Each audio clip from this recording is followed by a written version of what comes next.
final video for the recon class. This is how I have my recon class set up. The best sniper loadouts I've found after playing this game for a while. So hopefully this class can help you on setting up your own class and playing. So for the combat role, they're actually both pretty good.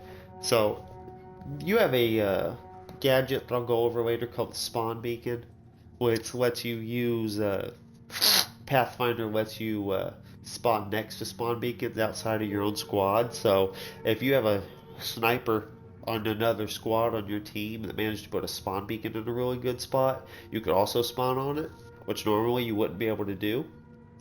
And if somebody spawns on your spawn beacon, you get extra requisition, which is always nice. But I prefer sniper just for the reason of eagle eye alone is amazing. You spot enemies when you shoot them. Being able to like hit somebody and spot them is amazing. Honestly, I can't remember which Call of Duty game it was. It had something like that where you shot somebody and spotted them, but it was the most overpowered bullshit. And you can hold your breath for longer. I don't really hold my breath that much with sniper rifles, but it definitely improves your accuracy. Now, gun-wise, you can get away with a lot of different guns. This is more of a pretty much just preference. Every one of these sniper rifles is a one shot headshot and 2 shots to the body. So whichever sniper rifle you feel like you like the most is pretty much just the one to get. Now, I like the CH-29. I think it's the most overpowered.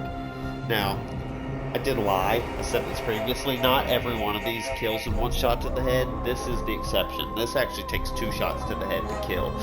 So you're thinking, well, why the hell would I want to take a sniper that doesn't kill in 1 shot to the head over every other one that does? Well, the reasoning for this is the only gun in the game, minus like, you know, a fucking tank or something like that, that kill in 2 shots, any range, any part of the body.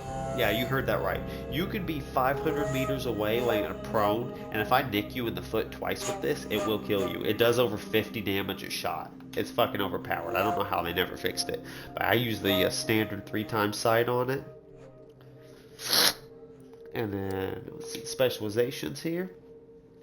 I have the 10% faster bullets to hit moving targets, detachable magazines to reload faster, barrel bedding to improve my accuracy while I'm aiming, and less recoil. You could also do the bipod.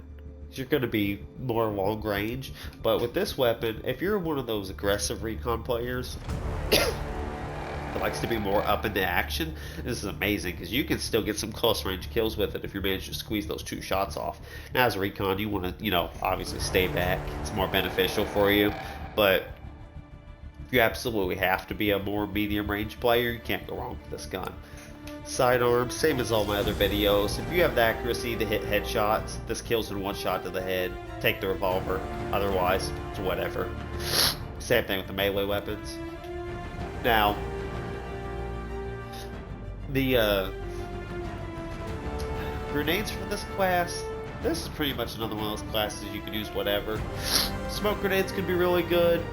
I like to use the kunai just because I'm a dick, and I think it's just fucking orgasmic when you manage to fucking like turn on somebody and kill them with these.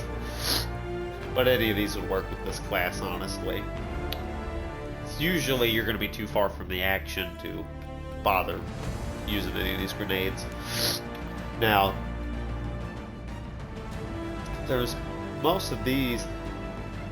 I always personally use the flare gun. The reason I like is you can just shoot it straight up in the air and it basically gets you a UAV on the map for a couple seconds. So being able to shoot it over a flag and instantly see where everybody is just the most beneficial I've seen. Now this is good for lighting stuff up, but the lighting's pretty good on almost every one of these maps, so like I think the flare gun's beneficial. Maybe Operation Underground where they took this picture, that would be better, but I've never used this once. Spotting scope, that's cool and whatnot, but if you use the combat role I had, I'm already shooting at everybody and spotting them anyway, so it's kind of irrelevant. Flare gun seems the best. Then you have the spawn beacon.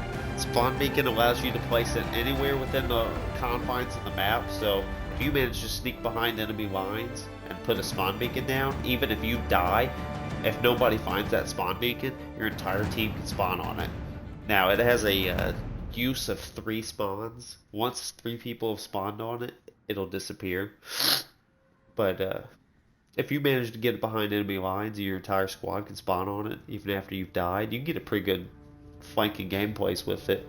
Or also, if you're more of a I always say snipers should play the objective a little bit more than they do, but if you're absolutely one of those camping players, whatever, if you are, no big deal, you can put this up on the side of a mountain, and even if you die, you can spawn right back on it instead of having to spawn on a flag and run all the way back to your camping spot.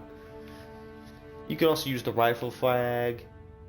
I think if you've played this game for a while, that I don't know if I've ever fell for that spot, that sniper decoy. It kind of looks weird if you really pay attention. AP mine's good, like I said, if you're trying to camp again, but it doesn't really damage enough in my opinion. Yeah, I believe that is it on the recon. So yeah, that is my advice on the recon class. Hope that helps somebody.